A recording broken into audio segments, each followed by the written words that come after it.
It's Saturday evening. It's time to talk about the very best comic books in the entire world this very week with our good friend Drew. How you doing, Drew? Doing great, Wes. We're wrapping up on The Holy Nightmare. Aurelio just finished the last pages, but I still make time to talk about the best comics of the week. So let's talk about the best comics of the week. Well, before we get into the good stuff, we do need to talk about this week's Absolute Power tie-ins. A lot of people did like Absolute Power #1. I abstained because I'm not supporting Mark Waid. This week we got Absolute Power Task Force VII #1, as well as a Green Lantern 13 direct tie-in to it. I don't know who thought to give Leah Williams the opening salvo for the big miniseries. It's supposed to be like Murder Machine, Dawnbreaker, and all that kind of stuff. But she fails miserably. This book is cornball stupid. The dialogue's awful. And she does not take the concept the least bit seriously. No, I really feel like she's just, let's make it kooky and funny. Let's have our dinosaur in a library. Yes, everything is finally categorized and organized. Nothing bad's going to happen at all, right? Mary and Billy come in and just knock stuff over. Bad joke. They ruined the Dewey Decimal System. Oh my goodness. They don't really realize how vital the Dewey Decimal System is, how vital it was to us growing up.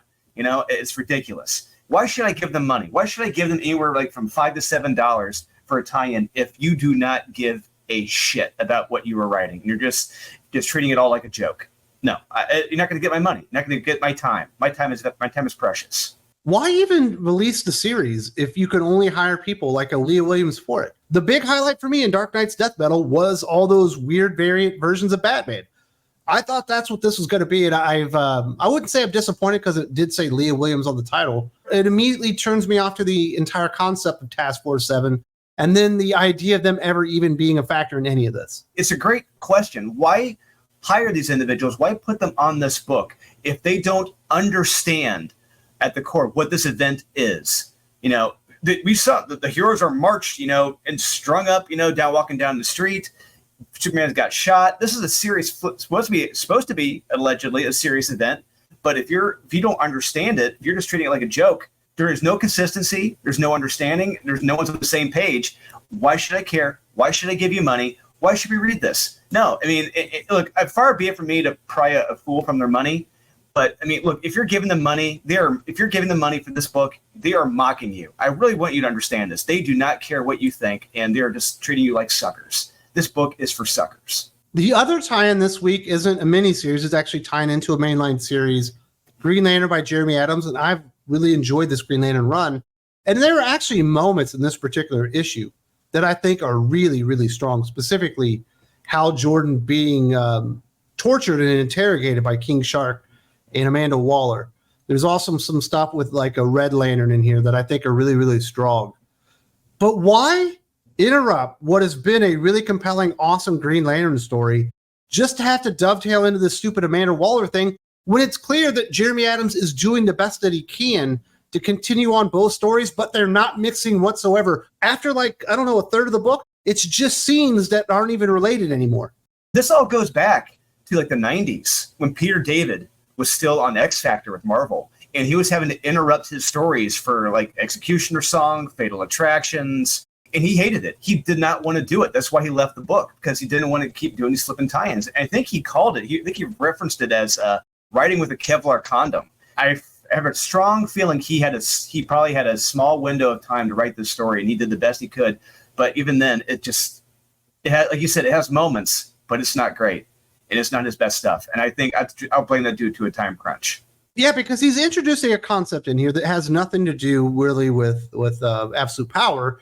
It's this, I don't know, sad lantern. the lantern of depression, where the color is like gray or whatever. And he's only given really 2 pages of real estate to dedicate to that to try and get the concept over. It's a tough concept to make work. But because it's only given 2 pages, it becomes something that you laugh at instead of going, wow, that's an interesting concept. And it becomes an even bigger joke when you realize, okay, you've just opened the door to this. Now you've opened the door to others, like the laughing lantern, probably the depressed, the angry lantern. It's like all these other bipolar lantern. There you go. Yeah. You congratulations. You just made it even more ludicrous. And honestly, that was not a smart decision. I'm going to be like, I think they're going to regret making that decision. Well, I'm regretting reading the Absolute Power tie-ins this week, and I like Green Lantern. The series has been great. Not its finest hour whatsoever. Getting into the stuff we did enjoy, because we got plenty of comic books to recommend. From the indie scene, Transformers number 10, Daniel Warren Johnson writing, Jorge Corona on art. The definite front runner for best comic book of 2024. Not my favorite issue of Transformers, which has been almost impeccable from the very beginning. A little bit too much Beachcomber for my taste, but we do get the Magnus Prime and Alita and RC and Prime and all this kind of stuff. And we see what happened to Cliffjumper and all those guys. So big time stakes going on here. And there's an amazing page by Jorge Corona where Shockwave sees this, I don't know, school of enormous whales or whatever. Yeah. And is kind of losing his mind at how beautiful they were. Well, what's great about that, Wes, is that how it's juxtaposed with Beachcomber and how he sees, we see from his point of view, how beautiful everything is. He said it's beautiful. But with Shockwave and others, when they see that, how beautiful it is, I believe he's seeing it for how beautiful it is power-wise, what it can do for him and the Decepticons for power. Because when we get to see the end of this book, what he's done with those whales for their power, it's like, oh shit. Earth and everyone on Earth is in deep, deep trouble now because of this. But yeah, I enjoyed this issue. I really did. I love the stuff with Beachcomber. I thought it was pretty cool. Now, if the whole issue had just been Beachcomber and his revelations discovering Earth, it'd been like, okay, this is a filler issue. But but because of what we see, what happens with the Decepticons, what they're using the whales for, what's happened to Cliffjumper, and the torturing, I thoroughly enjoyed this book. I enjoyed the series. It is still arguably the best series out right now. If you're not reading Transformers, fix yourself. Absolutely. Everybody should be on the Energon Universe bandwagon, and certainly should be reading Transformers at this point. Next up, we've got Dawnrunner, number 4, Ray and V writing, Evan Cagle on art. Every time we get a new issue of this thing, I'm reminded of why I thought Ray and V really had an enormous future in comic books. He's clearly not a superhero writer. I think he's more into horror. He's more into sci-fi, and we're definitely getting hardcore sci-fi in this one. So we've got this prime Tetsa that's arrived. It turns out the other Tetsa were running from this thing. It's far more powerful than any of the other kaiju that have come through the breach or whatever you want to call it. You got the Iron Kings. They've almost all been dispatched. And we start seeing the line drawn between Anita Marr and whoever's soul was within the Iron King itself, kind of bleeding over and transforming, and where does she end and hit begin and all this stuff. I'm not completely certain that she physically exists anymore. That's how weird this comic book gets. Yes, it's a very, very weird comic. And, because it's starting off with, I think, Wes, you can agree with me, it really felt like a Pacific Rim book starting off. Mm-hmm. But no, it really is evolving, much like the characters, because I think that word sums up this issue, evolution, because our characters are evolving into something else. Our heroes that they're mech or whatever that they're meshed into, they're merged with, is becoming something else. So this is a new twist on that, and I am full on board with this because I cannot wait to see what happens in the next issue. Like you said, is she still there? Is she still physically there? We don't know. We'll find out next time. I can't wait. The art in this is terrific. I love it. I love the action, and I love the suspense. It's a very, very fun indie book. And this is where Ram V belongs. Take him out of DC, take him out of the superheroes, put him in horror, sci-fi, and he is right at home. This is where he belongs. Absolutely. If you've not been reading Dawnrunner from Dark Horse, you've been missing out on definitely one of the contenders for top 10 comic books of 2024. Next up, we have Geiger number 4, Jeff Johns writing, Gary Frank on art. Last issue, his dog went missing. We know somebody kidnapped the dog. Turns out that's the one thing you can do to really get Tariq to, come out of his skin and actually make a rash decision. They decide to go through the airport that has the organ donor people that want to steal all your organs and stuff. And he starts laying waste trying to get back to his dog. And we finally learn what this dude that stole his dog is doing there. He's some type of just insane bounty hunter, I guess is the best way to describe it. Pretty damn good issue. It's great. I love it. It's hard to talk about books like these without spoiling it. It really is. Because so much happens in these, especially in this one. But the other big factor in this I do like is how with Geiger, it used to be in the previous series that we didn't really see his power level, how far he could push himself. He seemed like an omnipotent, charged, radiated person. But no, we see in this issue there is a limit.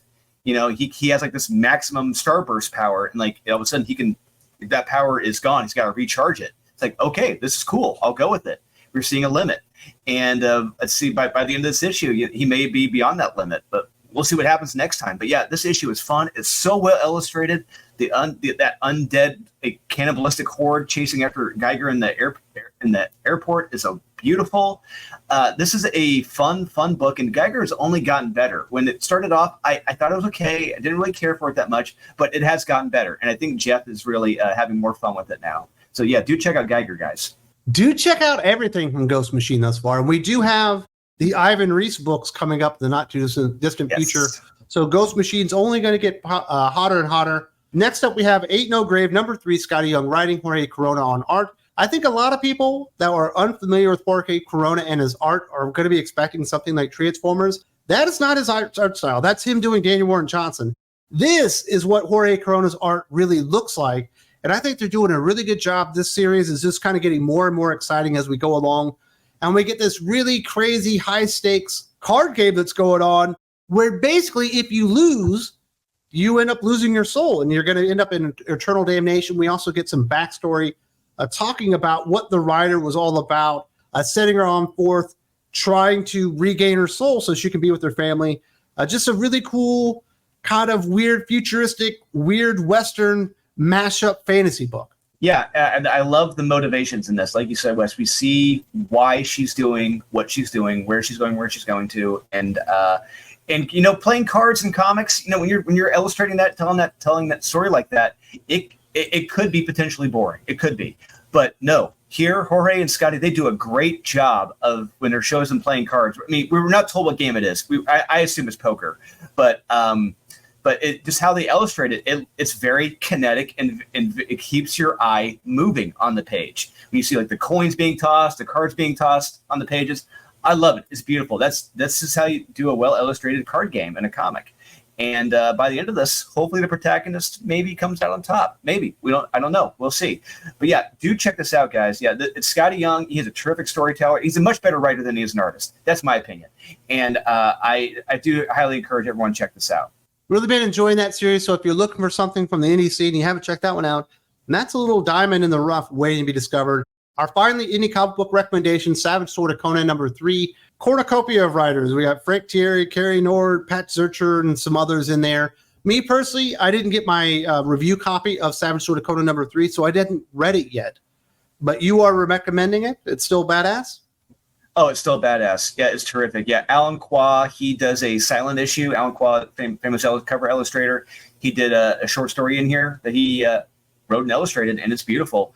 Patrick Zurcher, he wrote an illustrated one as well. It's amazing. And arguably the standout of this book is the Jim Zub Conan poem he has in here. It's a beautiful poem, and it's one simple illustration from Roberto Della Torre in there. It is amazing. And there's a story at the very beginning. It's about Conan becoming a werewolf, fighting other werewolves. It's not the best illustrated, but it's still good. However, everything after that, it's fantastic. The Solomon Kane story in there is amazing. I highly encourage everyone check this out. I mean, Conan, Titan Books, they are killing it right now with Conan. If you're not reading the main series Conan, and if you're not reading Savage Sword, the magazine, black and white, you got to check this out. This is how you do comics. And just being able to feel the magazine, smelling that old school paper, that's how it should be. That's how comics should be. That old school newsprint style paper, it's a beautiful thing. I'll definitely have to check that one out. And certainly for the amount of pages you get, that is a great price as well. Moving on to Marvel comic books, we've actually got 3 Marvel books to recommend. Wolverine Blood Hunt #3, Tom Waltz writing, Juan Jose Reap on art. This has been the standout Blood Hunt series, in my opinion, by far. Way better than Blood Hunt or any of the other tie-in things there. And it's basically Wolverine and that Louise lady trying to get to Maverick, who set him up. They set the National Guard after him. They set these guys after him, aquatic vampires after him. And they finally made it to his facility. Just some really great illustrations and a lot of fun here. I'm glad somebody decided to do something with Blood Hunt to make it actually interesting. Tom Waltz is really the only person that did that. It's not just interesting, but it's fun. It's bloody. It's graphic. It's connect. I mean, this book is so much fun. And I love Juan Jose Reap. I've loved Juan Jose Reap for the last 25 years. And Juan has not lost his touch at all art-wise, because we get some beautiful, beautiful pages in here. It's just so bloody well done of Wolverine just slashing through those like the aquatic vampires or just regular vampires in caves. It's beautiful, beautiful stuff. This is what you want in a Wolverine book, and Juan gets it. Tom Waltz gets it. And but what happens at the end of this book, it's like, holy crap, I think we have some interesting stakes here at the end of the book. And I'm very curious to see what happens next, because it's going to get very, very interesting. If you're not reading Blood Hunt like we are, do check out Wolverine. You will not be disappointed at all. Yes, Wolverine Blood Hunt is the one book in Blood Hunt that you absolutely have to read just because it's good. And we're actually getting a good Wolverine story, which really appreciative. Next up, we got Get Fury #3, Garth Ennis writing, Jason Burrows on art. This has been a really interesting series. I'm really enjoying this one. We finally get Nick Fury making it to the Hanoi Hilton. Probably not good news for him. We've also got Frank Castle arriving in country, making his way through the city, trying to discover where Nick Fury is being held. But we've also got all these CIA turncoats that are trying to kill Nick Fury because they thought he uncovered their operation where they were selling drugs and guns and all this kind of stuff. Now they believe these two are working on it, and the conversations where they're imagining the way that Nick Fury and Frank Castle put this together, I thought were really funny.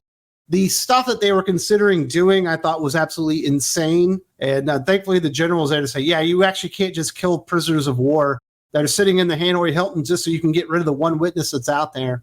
And by the end, we get an enormous reveal that I would never, ever in my lifetime would have thought was coming with these two ladies that Frank Castle's kind of tracking down. Yeah, it's like, wait, what? Yeah, I love that twist. Yeah, the next issue is going to be very interesting. Hopefully we get a big reveal, like the backstory on that on the next issue. That's going to be fun. But yeah, real quick little disclaimer from this issue, guys. If you're expecting a full throttle action issue, it is not that in this book. This issue is probably the slowest of the series so far. There's a lot of exposition. Certainly the least bloody.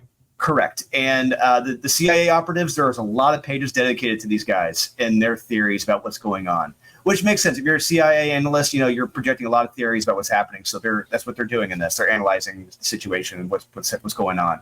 But yeah, it's a very interesting story, like you said, and some very interesting twists and turns along the way. Like I said, at the end of this, like, okay, I'm here to see what happens next. And it's not looking too good for Nick Fury. That's all I got to say. And honestly, this is the best stuff we've gotten from Nick Fury and Frank Castle in several years. So yeah, do check this out if you want a very interesting read. Definitely been loving me some Get Fury. It's been everything I could have imagined and more. Next up, or at least finally from Marvel Comics, Symbiote Spider-Man 2099 #5. Peter David writing, Roge Antonio on art. I am not the biggest fan of the 2099 universe, but you don't need to be to enjoy this particular comic book. You've got Spider-Man 2099 Miguel O'Hara with a symbiote on him, teaming up with his half-brother Kron with Venom on him, and they have been wrecking the entire town until Doom 2099 basically put Miguel's brother in front of Venom 2099. He might have been murdered in the last issue, and this is finally his comeuppance when Miguel realizes he and Kron are not the same. He decides to finally put his foot down, do the right thing. And we do get a very weird ending in here that I'm not sure how it works, but it sounds like we might get another series about it. While I'm not the biggest fan of these kind of stories in this particular universe, Peter David absolutely nailed it on this one. Yes, I'm glad you said that about the ending, Wes, because I read that, I scratched my head. I'm like, wait, what?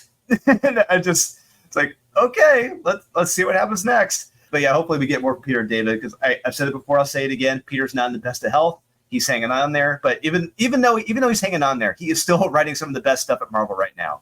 So that goes to show you, you can be on your deathbed, but you can still be kicking ass, telling stories. One aspect I do love about this series, Wes, is that we get the unique voice of the symbiotes. We see the symbiotes speaking to the bearer of the symbiote. Like Miguel talking to his symbiote, just how there's different controls of it. Like, who's really in control of the body? Is it the symbiote? Is it Miguel? Does Miguel give in to the symbiote, to his desires? We don't know, and I love that aspect because we don't really get that in the main Marvel continuity. It's just like, hey, I got a symbiote now. I'm super powerful. Blah blah blah. No, it's like, no, there is a cost to it. There's two different personalities here, and they're both vying for control. I love that. And if you guys want to read a very interesting story about who's really in control of the body, very good family dynamics in this, very good drama. And hey, Doom 2099 is in this. He's fantastic. Even though he's only for a couple pages, he's amazing. And yeah, do check out Symbiote Spider-Man, $20.99. It's a very fun read. Definitely was a big surprise for me, but I shouldn't have been surprised because Peter David nailed it on Symbiote Spider-Man, nailed it on the Maestro books. Has certainly done. Yep. Yeah. So he kind of knocked all those out of the park. Now, this normally, Drew, is when we would talk about our DC comics to recommend this week, but I got nothing. I got crickets chirping when I think about what DC produced this week that people should read. Yeah, same here. I know some people liked Action Comics. I didn't. I did not care for it. And the backup, I like the art. It was very average. But the backup by forget what her name is. I'm trying Rainbow to remember what her name was. Oh my God! All I gotta say is this. Clearly, Rainbow has never read a Superman comic because if you go into reading that, you never would have thought Lois and Clark were married. 2, that Lois respected Clark. 3, that Clark had any self-respect. And 4, that they even knew each other. It's ridiculous. I think Rainbow just made it up. I don't think she's ever read a Superman comic in her life. I don't think she's ever read a She-Hulk comic book in her life. And she wrote that for like 4 years. Yeah, it's ridiculous. So shame on you, DC Comics. You should have produced something worth reading this week. The closest thing I can come up with is Green Lantern 13, and I didn't think it was very good. So there you go. That is our pick of the litter, the best comic books of the week. I do want to say thank you very much to Drew for joining me today. And we do have a longer version, kind of similar to this, not Drew and myself, but normally Jim and myself, talking about the very best and worst from Marvel, DC, and everything in between over on Think Critical Patreon. If you'd like to support the channel over there, there's a link in the video description, and you get lots of awesome podcasts. Hope to see you there.